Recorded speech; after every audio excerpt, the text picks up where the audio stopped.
alma viverá, teu espírito renovará, e no teu corpo todo novo se fará.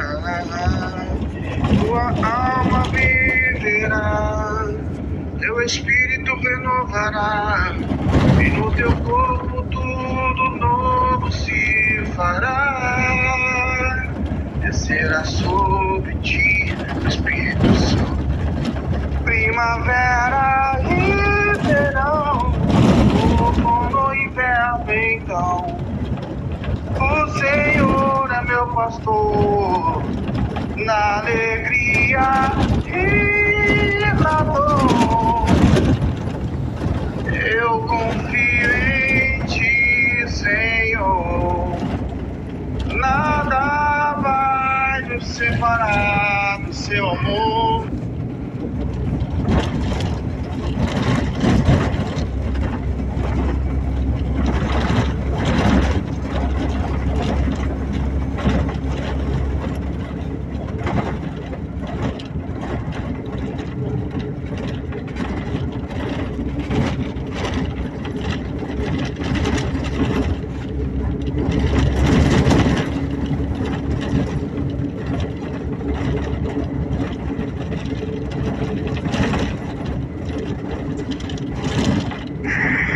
Pensando um pouco sobre a porta estreita, né?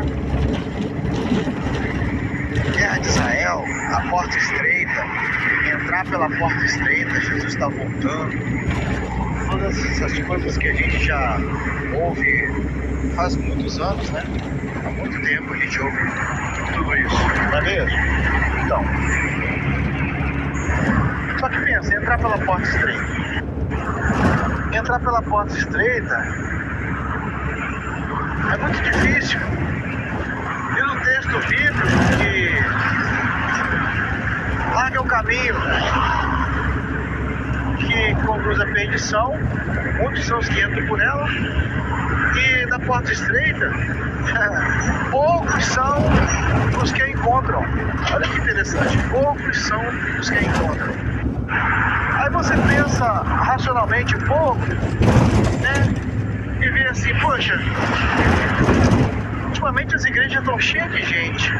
Como é que esse texto está dizendo que poucos são os que encontram a porta estreita de verdade? Ou seja, poucos serão salvos de verdade. Como é que pode ser isso?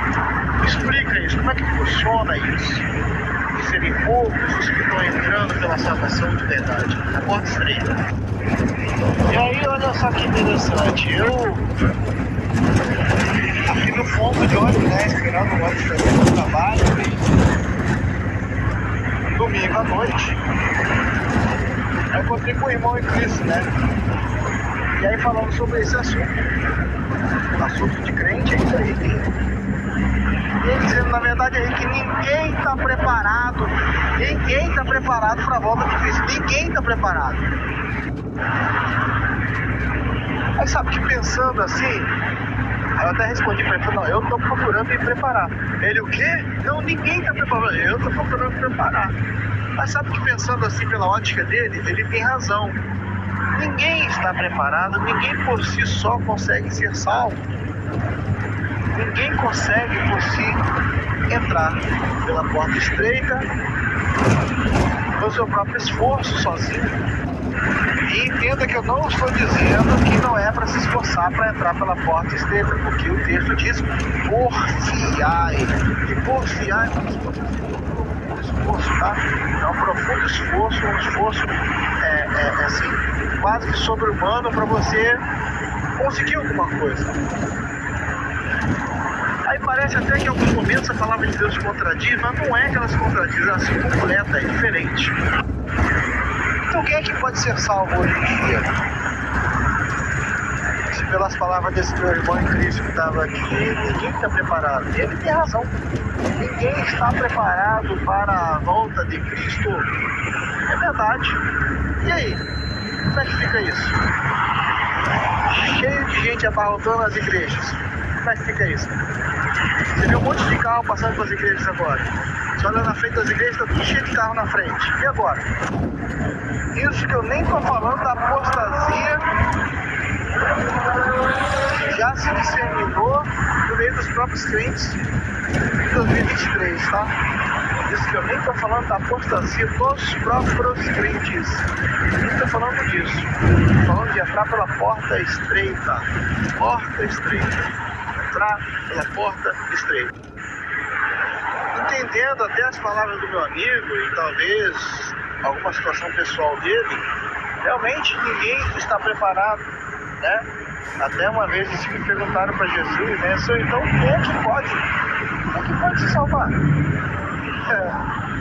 é que pode? Se todo mundo é pecador.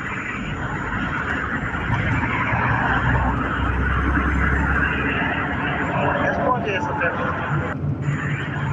Quem é que pode se salvar se todo mundo erra, todo mundo peca, todo mundo falha, todo mundo tem os seus porquês, os seus poréns, todo mundo tem as suas fraquezas, as suas debilidades, inclusive principalmente espirituais, que se manifestam na sua carne, e isso não consegue ser vencedores.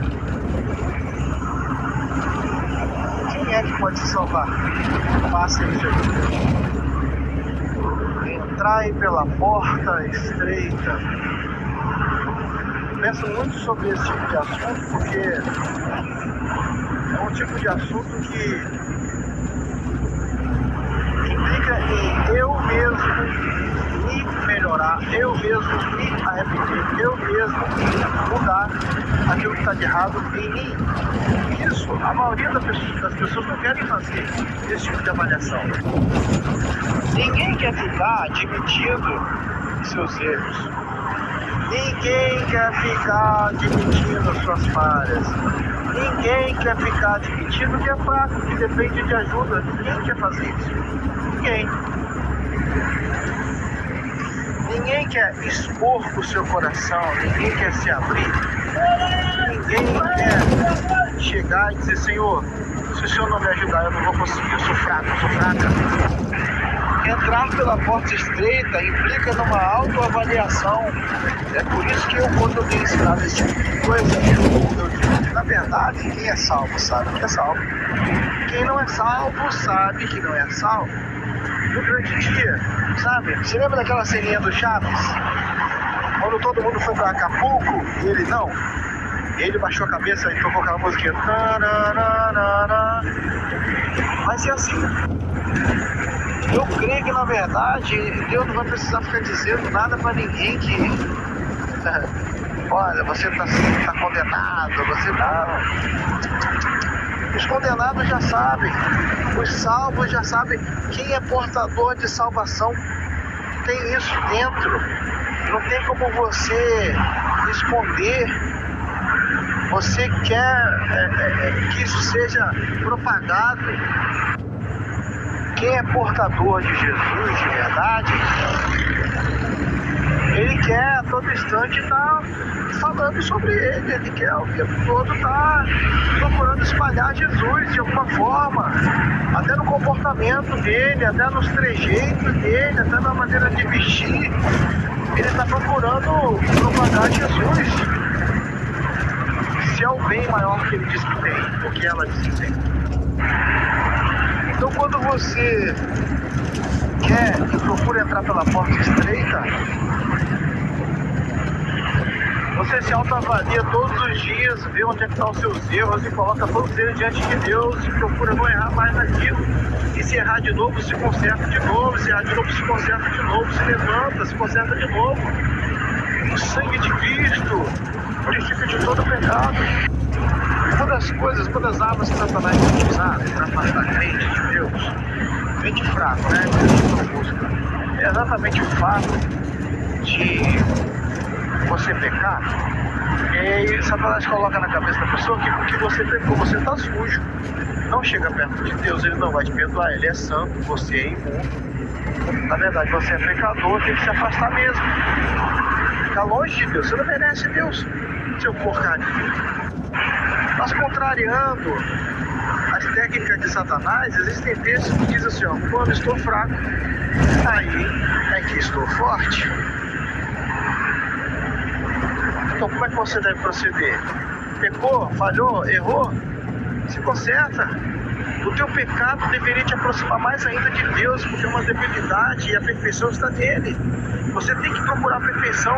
Jesus chamou para que nós procurássemos ser perfeitos. Quantas vezes, isso aí você também já ouviu, quantas vezes eu já ouvi, ele se acha perfeito, está se achando perfeito, está se achando Deus, ou semideus. Que maravilhoso, quantas vezes eu já ouvi isso aí, quantas vezes você também. Mas as pessoas não entendem, é que porque nós queremos alcançar a perfeição, nós tentamos o tempo todo isso. Por isso, às vezes, se torna até chato. Porque quem não pensa igual a você, eu vou lembrar do outro versículo agora, andarão os dois juntos se não estiverem de comum acordo. Não tem como. Quem não pensa igual a você, não tem, vou dizer assim, a mesma vibe, né, na linguagem do mundo aí, a mesma ideia, não tem a mesma, vamos dizer assim, a sintonia, a mesma intenção, não vai conseguir andar junto com você. Você precisa entender logo isso. Já entendendo que entrar pela porta estreita, olha, eu vou te falar uma coisa, você vai ser obrigado, ou se obrigar a deixar muita gente nesse sentido, tá? Para trás. Vai ser obrigado. Porque as pessoas não querem andar, as pessoas não querem se aperfeiçoar, as pessoas não querem andar com quem está procurando se aperfeiçoar. As pessoas não querem isso, querem viver suas vidas. Só que olha só que hipocrisia. A hipocrisia é muito grande, porque quando elas estão com problemas sérios, elas procuram ajuda daqueles que elas estavam julgando, ou seja, eu e você, que procuramos estar sempre alcançando a perfeição, porque sabemos que nós não somos perfeitos, nós queremos aquele que é, e aquele que é perfeito mora em nós. Por isso nós nos cobramos o tempo todo a tentar nos parecer com ele. Então entrar pela porta estreita implica sim em você procurar a perfeição. Tem que você procurar a perfeição. Quem é a perfeição?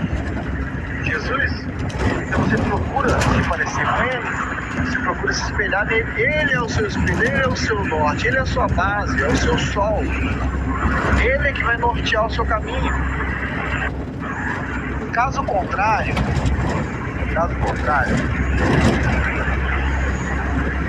você acaba vivendo momentos de felicidade, momentos de paz. Já percebeu que quando a pessoa não tem Jesus de fato, ela vive de momentos, porque se ela curte aquele momento ao máximo, e se ela tiver que dar a vida para aquele momento, ela dá, se ela tiver que se perder para aquele momento, ela se perde, mas ela viver aquele momento. E em nome de um momento, muitos têm perdido as suas almas das mãos de Satanás todos os dias. Não estou falando só de depressão, mas também de procrastinidade, mas também de roubalheira, mas também de falta de caráter. Estou falando de todas as vontades que o ser humano tem procurado fazer para se satisfazer.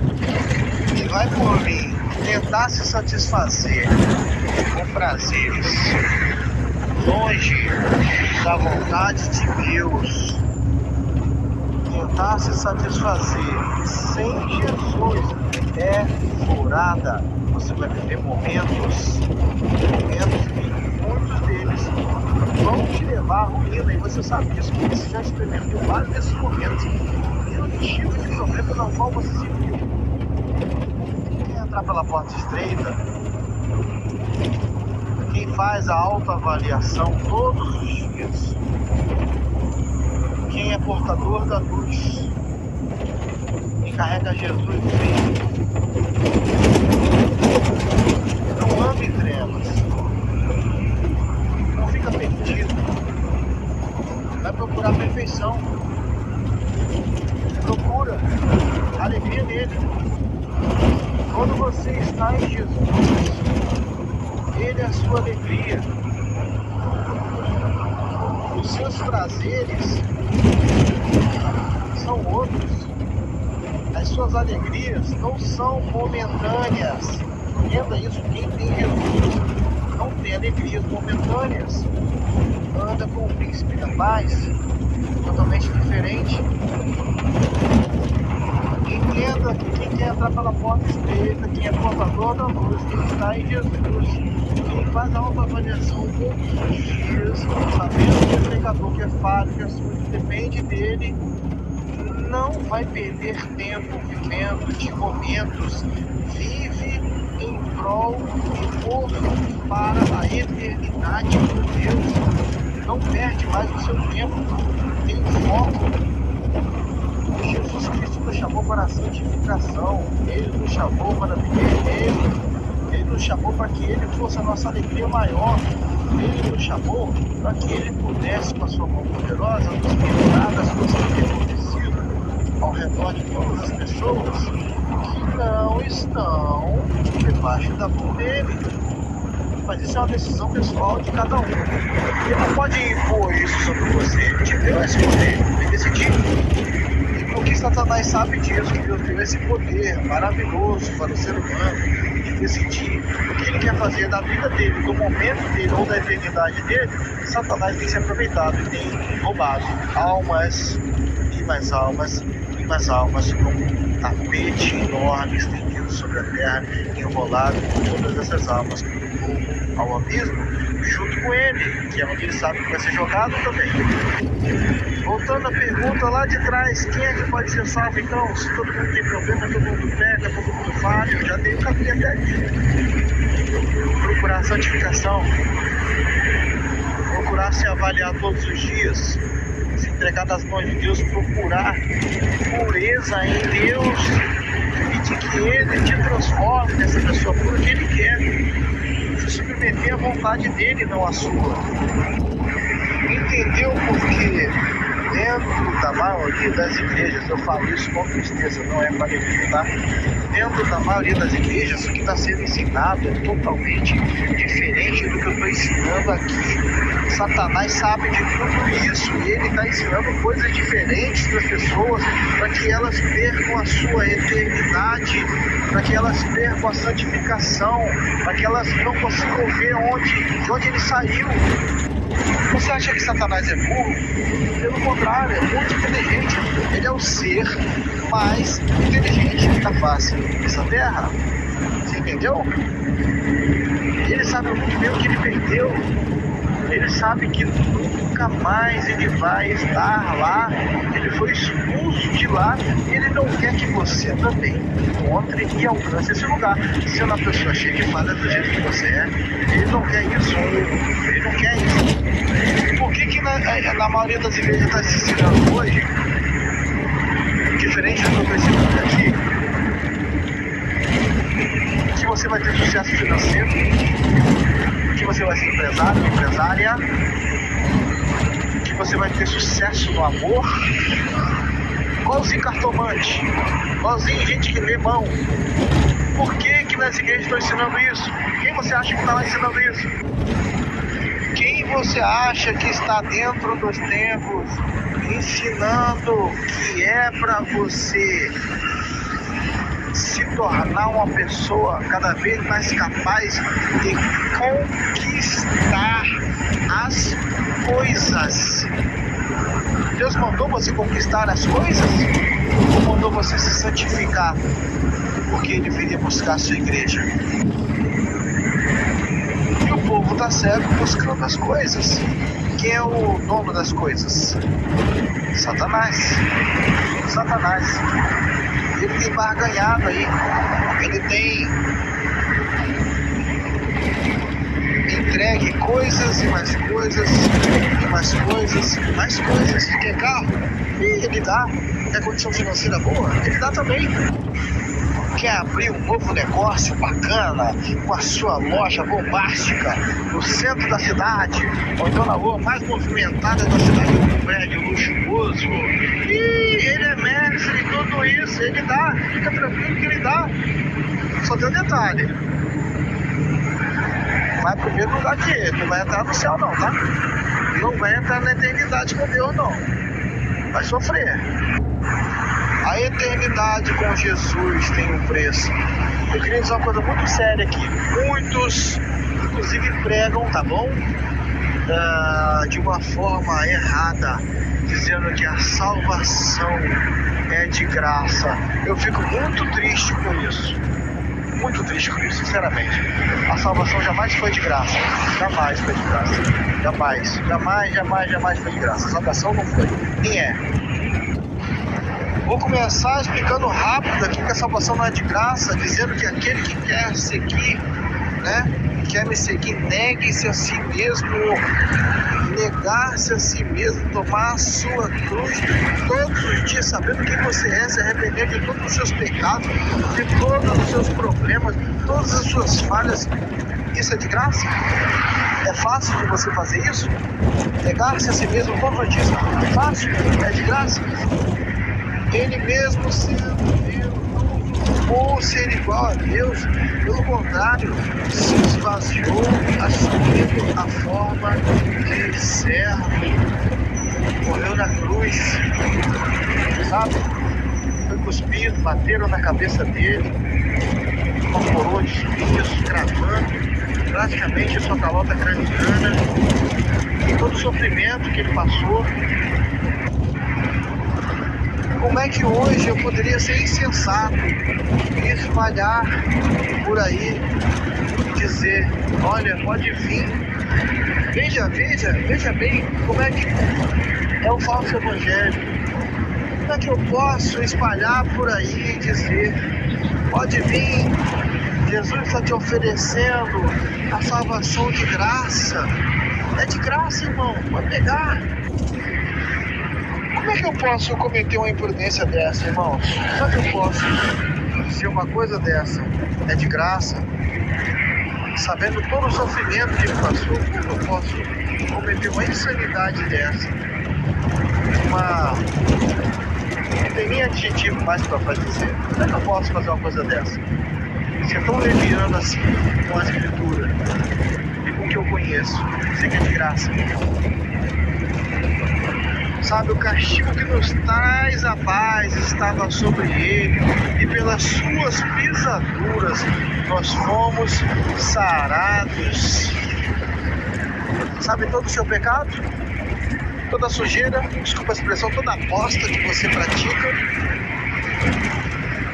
todo o engodo e toda a porcaria do seu intelecto que você acha que é.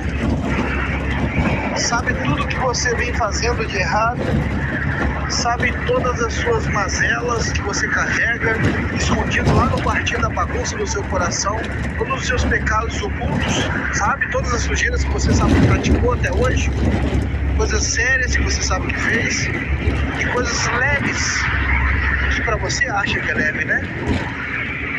Tudo isso estava sobre ele, tudo isso.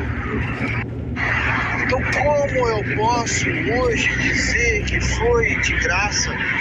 Não tem como entrar pela porta estreita, irmãos. Não é de graça, não. Não é de graça, não se engane. Se tiver algum pregador falando que é de graça, toma cuidado. Analisa bem esse evangelho sendo pregado aí, toma cuidado, toma muito cuidado com esse evangelho dizendo que é de graça. Para Jesus não foi nada de graça não, meu querido, minha querida, não foi mesmo. Agora tem um detalhe, a porta ainda está aberta? Sim, a porta está aberta ainda. E eu, professor, posso entrar? Pode, você pode entrar pela porta a hora que você quiser. Ele não é carrasco, ele não é cruel, ele é justo juiz. Ele dá oportunidade para todos. É só querer se arrepender, é só querer mudar. É só entrar pela porta. Só tem um detalhe. Sabe quando você vai entrar no avião e ali tem muita coisa que você não pode levar na mão, né? Bagagem de mão, né? Então, quem já andou de avião aí sabe o que eu tô falando, que você não pode, às vezes tem algum tipo de bagagem que você não pode levar na mão. É proibido. Então, eu queria te dizer que para entrar pela porta estreita não tem como levar bagagem. O que é a bagagem? Você sabe. Eu já expliquei tudo até aqui. Você sabe muito bem. Não se leva bagagem para entrar pela porta estreita. É por isso que muita gente não quer entrar por ela, porque eles não querem se desfazer das suas bagagens. Entendeu? Porque também não é possível muitos se salvarem. Entendeu agora por que assim, muitos são chamados, outros os escolhidos. Na verdade, Deus não exclui ninguém. A pessoa não quer se desfazer das bagagens, quer entrar com bagagem tudo e não tem como passar pela porta estreita desse jeito. Você precisa decidir hoje, tá? Amanhã pode ser que não haja muito tempo para você fazer. Você precisa decidir hoje. Se livrar das suas bagagens. Sabe?